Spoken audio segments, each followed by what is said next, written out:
إن الحمد لله نحمده ونستعينه ونستغفره ونعوذ بالله من شرور أنفسنا ومن سيئات أعمالنا من يهديه الله فلا مضل له ومن يضلل فلا هادي له أشهد أن لا إله إلا الله وحده لا شريك له وأشهد أن محمدا عبده ورسوله وبعد.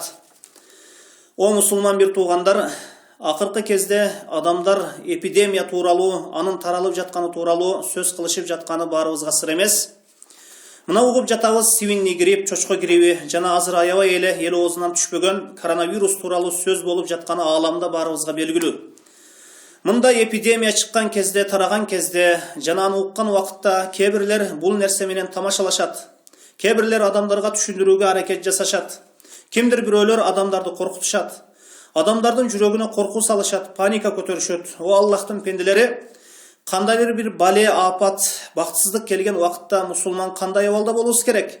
Жана кандай иш тутуш керек? Жана ошол проблемадан кантип чыгуу керек шариятка ылайык? Ошондуктан өзүмдү жана сиздерди мына ошол коронавирус сыяктуу эпидемия же бир бале, апат, бактсыздыкка кабылган убакытта же уккан убакытта эмне кылуубуз керек? Биз мусулмандар кандай иш тутуубуз керек? Ушул тууралуу айтып өтсөм, биринчиден мусулман киши кандай абал болбосун өзүнүн Раббисине кайтуусу керек. Аны жүрөктөн эстөөсү керек. Баары нерсе Аллахтан болоруна чын жүрөгүнөн ишенсин. Ма асаба мин мусибатин илля бизнилlah. Пенделерге жеткен ар бир бале Аллахтын гана рухсаты менен болот. Баары нерсе Аллахтын колунда, баары нерсе ага башиет, баары нерсени башкарган Аллах каалаган нерсе болот. Аллах каалабаган нерсе болбойт. Ушуну билейли. Аллах тагдырга жазып койгон нерсе болот. Тагдырга жазылган жакшылык, жамандык сөзсүз болуп өтөт. Аллах Таала Кур'анда мындай дейт: "Кул ман заллази я'симукум мин Аллахи нарада бикум су'ан ав арада бикум рахма." Айткын ey Мухаммад, эгер силерге Аллах бир жамандык каалаган болсо, Аллахтан силерди ким сактай алат? Же ал силерге бир ырайымдуулук кааласа, аны ким тоса алат? Аллах Таала башка бир аятта мындай дейт: "Ма яфтахиллаху лин-наси мин рахматин фала мумсика лаха, ва ма юмсик фала мурсила лаху мин ба'ди, ва хувал азизул хаким." Аллах адамдар үчүн ачып койгон райымды эч ким кармап кала албайт. Ошондой эле Аллах кармап калган нерсени андан кийин эч ким жибере албайт. Ал кудуреттүү данышман.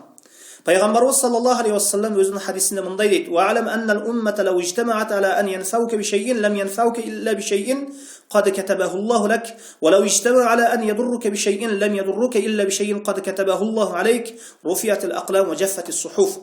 Билгин, үммөт сага пайда берүүгө чогулса, сага пайда бере албайт, Аллах жазып койгон пайданы гана берет. Үммөт сага зыян берүү үчүн чогулса, сага зыян бере албайт, бир гана Аллах жазып койгон зыянды гана бере алат. Калем көтөрүлгөн, кагаз курулган. Ошондуктан ар бир мусулман киши жүрөгү менен Аллахка байлансын. Аллахтан үмүт кылабыз, ага гана таянабыз, улуу Аллахка ишенебиз, ага гана сыйынабыз. Аллахтан гана шифа сурайбыз, ден соолук сурайбыз, жакшылык сурайбыз, береке сурайбыз. Ар бир бакытсыздык пендени Аллахка бекем байланышууга, анын динин бекем карманууга себепчи болуубуз керек.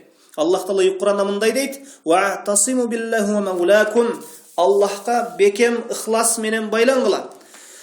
Экинчиден, ар бир мусулман киши эпидемиядан сактай турган каражаттар аркылуу сактануубуз керек. Муну ар бир мусулман билүүсү керек. Ооба, лимон менен чай ичүү бар, маска кийүү жана вируска каршы дары-дармектерди жана маздарды пайдалануу керек. Мунун баарысы жакшы. Эң негизгиси мындай бакытсыздык балелерден кутулуунун эң негизги жолу Аллахты сактоо керек. Аллахты сактоо керек деген эмне? Аллах менен мамилеңди оңдоо дегени. Аллахтын буйруктарын аткаруу, тыйгандан тыйылуу дегени. Пайгамбарыбыз саллаллаху алейхи ва саллям Ибн Аббаска айткан ал кичине кезде: "Я гулам, инни уаллимука калиматин, ихфазиллах яхфазка, ихфазиллах таджидху туджахака. Иза саалта фасалиллах, иза истаанта фастаин биллах." О балакай, мен сага ушундай сөздөрдү үйрөтөйүн. Аллахты сакта, Аллах сени сактайт. Аллахты сакта, Аллахты бет алдыңдан табасың. Бул эң негизги себеп. Момундар эми оорубайбы? Момун киши оорубайбы?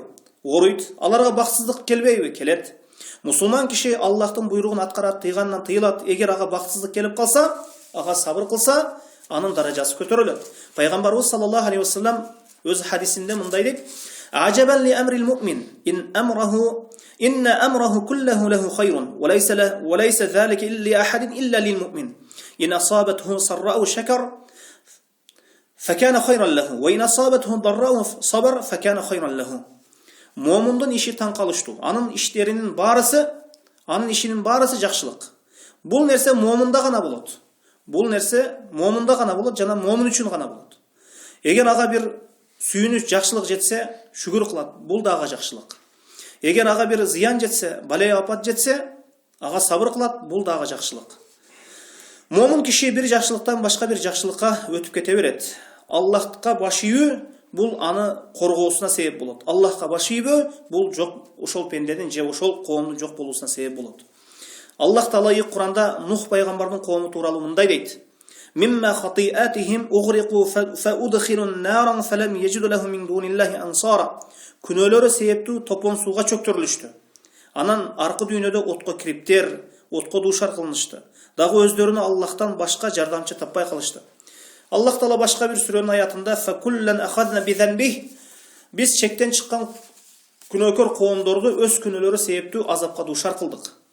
Пайгамбарыбыз саллаллаху алейхи вассалам өзүнүн хадисинде мындай дейт: Бир коомдо бузукулук жайылса, ошол бузукулук ачык болуп кете турган болсо, ошол коомдо эпидемия жайылат деген. Жана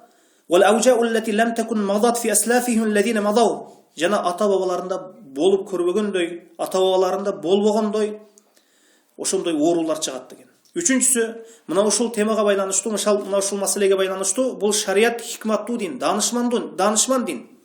Аллахка таваккул кылуу керек, Аллахка тоокел кылуу керек. Бирок себептерди кармануу менен бирге. Бул дин лечение алууга, дарыланууга буйрат. Бул дин себептерди карманууга уруксат берет жана чакырат. Дарылануу да өз ичине табычылыкка байланышкан медицина менен, азыркы өнүккөн медицина менен дарылануу керек. Жана ошондой эле профилактика кылып алдын алуу керек ооруларды, жана шариятка ылайык дарыланса да болот. Шариятка ылайык дарылануу да өз ичине эки аспектти өз ичине камтыйт. Оорун алдын алуу, профилактикалык аспект дегени. Шарият менен дарыланууда да таң калыштуу нерселерди тапса болот. Акылды алсыз калтырат. Алдын алуу деген эмне? Профилактикалык аспектке ылайык иш тутуу, бир оорудан сактануу. Пайгамбарыбыз саллаллаху алейхи вассалам ушуга ылайык айткан насаат сөздөрү бар. "Мен тасаббаха кулла яумин саб'a тамаратин ажватан лам ядурраху фи залика al-yawm summun wala sihrun." Ким эрте менен 7 дана ажва курмасын жей турган болсо, ага ошол күнү уулануудагы жана сыйкырдагы зыян бербейт деген экен. Усман радиаллаху анху айтты: "Мен пайгамбарыбыз саллаллаху алейхи вассаламдан уктум" дейт. Пайгамбарыбыз саллаллаху алейхи вассалам айтты: "Ким Бисмиллахиллади ла ядурру ма исмихи шай'ун фил арди ва ла фис самаи ва хува самиул алим." Ким Аллахтын ысмы менен асман жана жердеги нерселердин зыянынан сактанамын деп айтса, мына ушул дуаны айтса, эрте менен жана кечинде 3 жолу айта турган болсо, кечинде айткан болсо, таңга чейин эч бир нерсе ага зыян бербейт. Жана кечинде таңда айткан болсо, кечке чейин, ошол түн киргенге чейин эч бир нерсенин зыяны жетпейт. Ошол зыяндан Аллах Таала ар кандай балай апаттардан, кырсыктардан, жамандыктардан коргойт деген. Мына ушул дуаны жаттап алуубуз керек. Бисмиллахиллади ла ядурру ма исмихи шай'ун фил арди ва ла фис самаи ва хува самиул алим. Аллах Таала бардык жамандыктардан, бардык ар кандай баксыздыктардан коргоочу зат.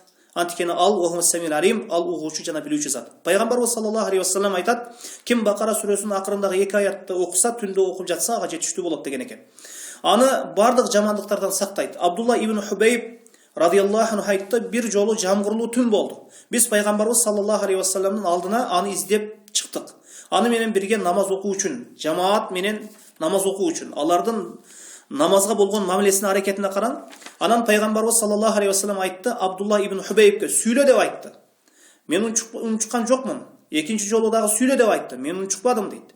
Үчүнчү жолу сүйлө деди, айт деди. Эмнени сүйлөйүн, эмнени айтуум керек десем, анан айтты: "Ихлас фалак нас, кул хуаллаху ахад, кул аузу бираббил фалак, кул аузу бираббин нас." Таң аттырсаң, кеч киртирсең, мына ушул нерселерди, мына ушул 3 сүрөнү оку деп айтты. Сени бардык нерседен сактайт. Бул профилактикалык аспект. Бир оорунун, зыяндын алдын алуу максатта жасалат. Ал дарылануу аспекти кандай болот? Пайгамбарыбыз саллаллаху алейхи вассалам сүннөтүндө медицинасында көптөгөн дарылануунун ошол рухсат берилген, ошол себептердин түрлөрү айтылган. Мына ошол жерден маалымат алса болот. Төртүнчүдөн, мусулман киши ушак сөздөрдү таратпоосу керек. Ушак сөздөргө берилип кетпөө керек. Ушакчыларды ээрчүбөө керек. Азыркы кезде да коронавируска каршы ар кандай ушак сөздөрдү таратып жиберип жатышат. Ушул вирустун болуп жатканы анык. Бул тууралуу келип жаткан кабарлардын баарысы деле туп-туура чыгып келе бербейт. Муну менен адамдардын жүрөгүнө коркунуч салышат. Мұсылман адамдардың жүрегіне қорқыныш салбайды.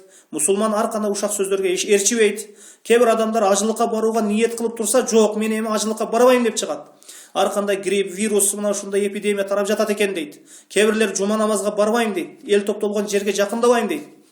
Мына ушинтип Аллах парыз қылған ибадаттарға мына ушундай мамиле пайда болады. Мына ушундай ойға батқандар да бар. Аллах акбар. Эмне деген паника? Негизсиз бул тышсыздану. Пайгамбарыбыз саллаллаху алейхи вассаламдын бир хадисин туура эмес түшүнүп алышкан. Бир жерде эпидемия болуп жатса, ошол жерге барбагыла жана ошол жерден чыгып кетпегиле деп. Эгер ошол жерге эпидемия келип калса, ошол жерден чыкпагыла деген хадисте. Мындай нерселерге, ошол вирус деп паникага, тынчсызданууга орун жок. Ушундай эпидемия деп Аллахка ибадат кылууну жокко чыгарабы? Ажылык жана жума намаз пендени сактайт. Ажылыкта пенде Аллахка колун көтөрүп дуа кылса, Аллах дуасына жооп берет. Анын дуасын Аллах кабыл кылат. Ар кандай абалда Аллахка таянсак жакшылык болот. Анын ырайымынан үмүт кылабыз. Эгер мусулманга бир бактсыздык келип калса, анын ден соолугуна байланыштуу болсун, анын үй бүлөсүнө, жакынына келсин, балдарына, мал мүлкүнө, мына ушул нерселердин баарысына сабырдуулук менен мамиле кылуу керек. Аллахтын ажыр соогун үмүт кылуубуз керек. Ошол бактсыздык себеп ошол пенденин даражасы көтөрүлөт экен. Аллах Таала Кур'анда айтат: "Ва ланаблуwannakum бишай'ин минал хауфи вал жу'i ва нақсин минал амвали вал анфуси ват самарат ва башширис сабирин." Албетте биз силерди коркуу, ачкачылык, мал мүлктүн, жан дененин жана мөмө жемиштердин каатчылыгы менен мына ушул сыяктуу нерселер менен сынайбыз. Сабыр кылуучуларга бейиштен сүйүнүчтүү кабарды угуз дейт. Аллазина иза асабатхум мусибатун қалу инна лиллахи ва инна илейхи раджиун. Алардын бирөөлөрүнө бир мусибат жете турган болсо, бир бале апат жете турган болсо, алар айтышат: "Биз Аллахка бардыгыбыз Аллахтын мүлкү болобуз, жана анын өзүнө кайтып барабыз" деген адамдарга дейт. Ошол келген бактсыздык себеп ошол пенденин даражасы көтөрүлөт, күнөөлөрү кечирилет. Сабырдуу болуп Аллахтын разылыгын гана максат кылуубуз керек экен. Аллаху алам. Ва саллаллаху аля Мухаммад.